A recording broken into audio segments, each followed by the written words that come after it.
ये आकाशवाणी रायपुर है। प्रादेशिक समाचार बुलेटिन के साथ मैं राहुल सिन्हा।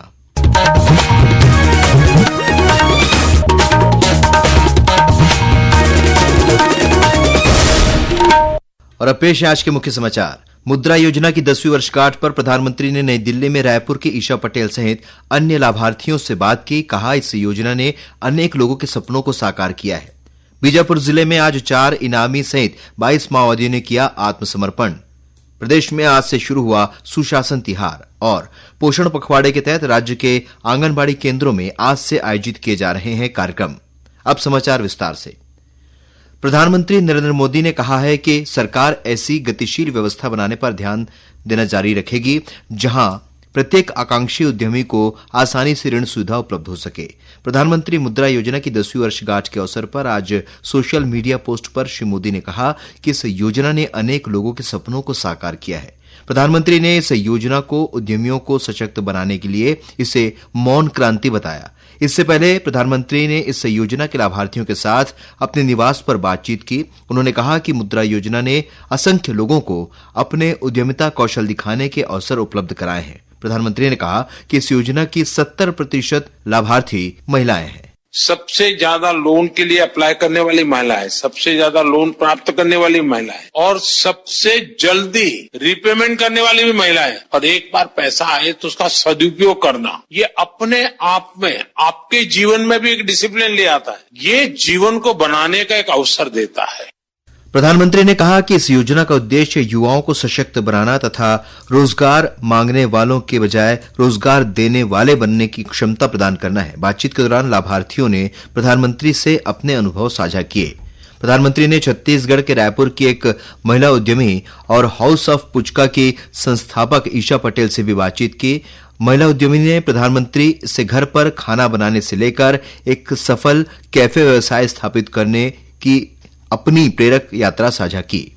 एक यूथ, एक जनरेशन है, कुछ पढ़ाई की तो उनको लगता है कि नहीं मैं तो कहीं नौकरी करके सेटल हो जाऊंगा, रिस्क नहीं लूंगा। आप में रिस्क टेकिंग कैपेसिटी है तो आपके रायपुर के भी दोस्त होंगे और कॉर्पोरेट वर्ल्ड के दोस्त होंगे और स्टूडेंट दोस्त भी होंगे। उन सब में इसकी क्या चर्चा है, क्या सवाल पूछते हैं, उनको क्या लगता है ऐसा कर सकते हैं, करना चाहिए, उनको भी आगे आने का मन करता है। सर, मेन ना यूथ को लगता है कि हमारे पास फंडिंग नहीं है, बट वो गवर्नमेंट स्कीम्स के बारे में अवेयर नहीं है। तो मैं अपने साइड से यही उन्हें सजेशन देना चाहूंगी, अब थोड़ा रिसर्च करो। जैसे मुद्रा लोन भी है, वैसे पीएमईजीपी लोन भी है, कई लोन जो आपको विदाउट मॉर्गेज मिल रहे हैं। तो अगर आपके में पोटेंशियल है तो आप बिजनेस करिए और जितना चाहे उतना ग्रो कर सकते। गौरतलब है कि प्रधानमंत्री मुद्रा योजना के तहत सूक्ष्म और छोटे उद्यमों को 20 लाख रुपए तक के ऋण बिना गारंटी प्रदान किए जाते हैं।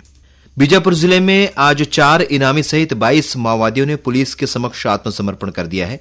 जिले के अतिरिक्त पुलिस अधीक्षक चंद्रकांत गोवर ने बताया कि आत्मसमर्पण करने वालों में पीएलजीए बटालियन का एक सदस्य, सीआरसी कंपनी का एक सदस्य और एसीएम रैंक के 2 सदस्य शामिल हैं। इन चारों पर कुल मिलाकर 26 लाख रुपए का इनाम घोषित था। 22 माओवादी आत्मसमर्पण करके मुख्य धारा में शामिल हो रहे हैं। इन 22 माओवादियों में से एक एलजी बटालियन मेंबर है, सीआरसी कंपनी नंबर 2 में का मेंबर है, 2 इसमें एसीएम रैंक के हैं। वर्तमान में जो छत्तीसगढ़ शासन की आत्मसमर्पण और पुनर्वास की जो नवीन नीति लागू हुई है विगत मार्च के माह में, उसके अलावा जो नियत निलनार जो योजना शासन की चल रही है, इन सभी से प्रभावित होकर उक्त माओवादियों ने आत्मसमर्पण किया है। आत्मसमर्पण करने वाले माओवादियों को प्रोत्साहन स्वरूप 50-50 हजार रुपए की राशि प्रदान की गई। प्रदेश में आज से सुशासन तिहार की शुरुआत हो गई है। 3 चरणों में आयोजित होने वाला सुशासन तिहार 31 मई तक चलेगा। पहले चरण में 8 से लेकर 11 अप्रैल तक आम जनता से ग्राम पंचायतों और नगरीय निकायों में आवेदन लिए जा रहे हैं। उप मुख्यमंत्री अरुण साव ने आज रायपुर में पत्रकारों से चर्चा करते हुए कहा कि सुशासन तिहार के माध्यम से जनता की समस्याओं का समाधान किया जाएगा। सरकार पूरे राज्य में सुशासन तिहार का आयोजन कर रही है। सरकार जनता तक जाए, जनता की समस्याओं का समाधान करे और जमीनी हकीकत को जानकर उसके हिसाब से सरकार की योजनाएं और कार्यक्रम बने, यह आवश्यक होता है। तो निश्चित रूप से ये विष्णु के सुशासन का एक बड़ा अभियान होगा जिसमें हम सब लोग भी सहभागी होने वाले हैं। सुशासन तिहार को लेकर लोगों में काफी उत्साह देखा जा रहा है और वे अपनी समस्याओं से संबंधित आवेदन समाधान पेटी में जमा कर रहे हैं।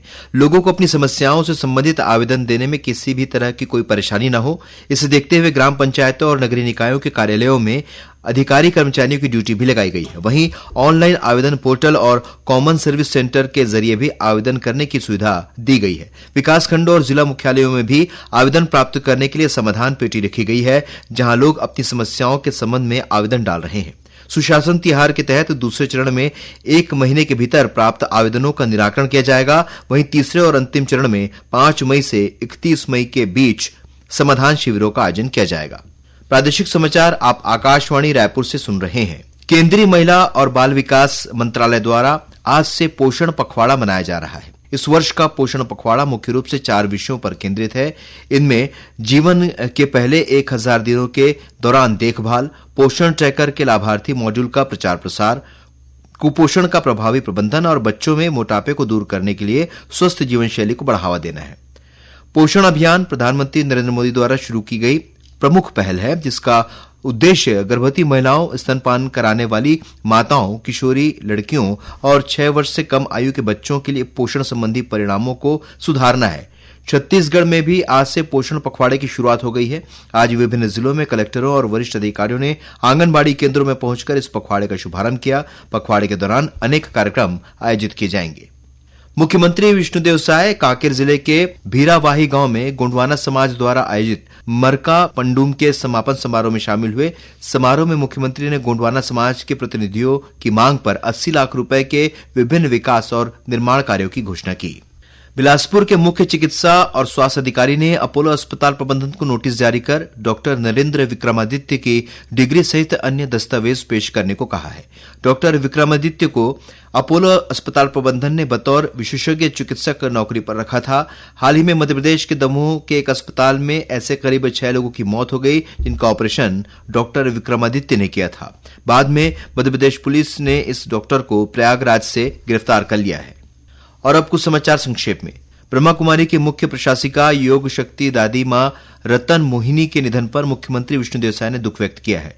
राज्यपाल रमेश डेका ने आज रायपुर स्थित कलेक्ट्रेट परिसर के रेडक्रॉस सभागार में प्रशासनिक अधिकारियों की बैठक लेकर जिले के विकास कार्यों की समीक्षा की। इस दौरान राज्यपाल ने कलेक्ट्रेट परिसर में एक पेड़ मां के नाम अभियान के तहत पौधारोपण किया। रायपुर में आज से देश के सबसे बड़े पोल्ट्री कॉन्क्लेव की शुरुआत हो गई है। 2 दिवसीय इस कॉन्क्लेव में देश भर से पोल्ट्री व्यवसाय से जुड़े ट्रेडर्स और किसान शामिल हो रहे हैं। जल संरक्षण के प्रति लोगों को जागरूक करने के लिए शक्ति जिले के असौंदा गांव में वाटरशेड यात्रा और पानी की पाठशाला कार्यक्रम का आयोजन किया गया है। इस कार्यक्रम में कलेक्टर अमृत विकास तोपनो और जिला पंचायत के सीईओ वासु जैन सहित बड़ी संख्या में ग्रामीण शामिल हुए। जांजगीर चांपा जिले की नगर पंचायत नरियरा के 2 कांग्रेसी और 2 निर्दलीय पार्षद भारतीय जनता पार्टी में शामिल हो गए हैं। मुख्यमंत्री बाल भविष्य सुरक्षा प्रयास आवासीय विद्यालय योजना के तहत आवासीय विद्यालयों में कक्षा 9वीं में प्रवेश के लिए प्राकाचयन परीक्षा 20 अप्रैल को आयोजित की जाएगी। प्रधानमंत्री इंटर्नशिप योजना के तहत गौरेला पिंपरा मारवाही जिले के गौरेला स्थित शासकीय आईटीआई में 11 अप्रैल को पंजीयन शिविर का आयोजन किया जाएगा। दक्षिण पूर्व मध्य रेलवे ने अप्रेंटिस पदों पर भर्ती के लिए आवेदन आमंत्रित किए हैं। इच्छुक और योग्य उम्मीदवार रेलवे की आधिकारिक वेबसाइट पर जाकर 4 मई तक ऑनलाइन आवेदन कर सकते हैं। सूरत रेलवे स्टेशन पर चल रहे विकास कार्यों के कारण छत्तीसगढ़ से होकर सूरत जाने वाली 6 ट्रेनों का ठहराव आगामी आदेश तक सूरत के बजाय उधना स्टेशन पर होगा। जांजगीर चांपा जिले की पंतोरा चौकी पुलिस ने नौकरी लगाने के नाम पर धोखाधड़ी करने वाले एक आरोपी को गिरफ्तार किया है। आरोपी ने कुसमुंडा कोल माइंस में नौकरी लगाने के नाम पर कई लोगों से धोखाधड़ी की थी। कोंडागांव के संत सेवालाल चौक के पास बीती रात एक तेज रफ्तार मोटरसाइकिल अनियंत्रित होकर एक घर में जा घुसी। इस हादसे में मोटरसाइकिल सवार एक नाबालिग की मौत हो गई, जबकि एक अन्य युवक गंभीर रूप से घायल हो गया है। कोरबा जिले के उर्गा थाना क्षेत्र में लैंको पावर प्लांट के एक कर्मचारी के अज्ञात वाहन ने अपनी चपेट में ले लिया, जिससे उसकी मौके पर ही मौत हो गई। और रामपुर जिले के रामानुजगंज वन परिक्षेत्र के चाकी गांव में दंतैल हाथी के हमले से एक ग्रामीण की मौत हो गई। वन विभाग की टीम ने मृतक के परिजनों को तत्कालीन सहायता राशि के रूप में 25,000 रुपए प्रदान किए। अंत में मुख्य समाचार एक बार फिर। मुद्रा योजना की 10वीं वर्षगांठ पर प्रधानमंत्री ने नई दिल्ली में रायपुर की ईशा पटेल सहित अन्य लाभार्थियों से बात की। कहा, इस योजना ने अनेक लोगों के सपनों को साकार किया है। बीजापुर जिले में आज 4 इनामी सहित 22 माओवादियों ने किया आत्मसमर्पण। प्रदेश में आज से शुरू हुआ सुशासन तिहार। और पोषण पखवाड़े के तहत राज्य के आंगनबाड़ी केंद्रों में आज से आयोजित किए जा रहे हैं कार्यक्रम। इसी के साथ प्रादेशिक समाचार बुलेटिन समाप्त हुआ। नमस्कार।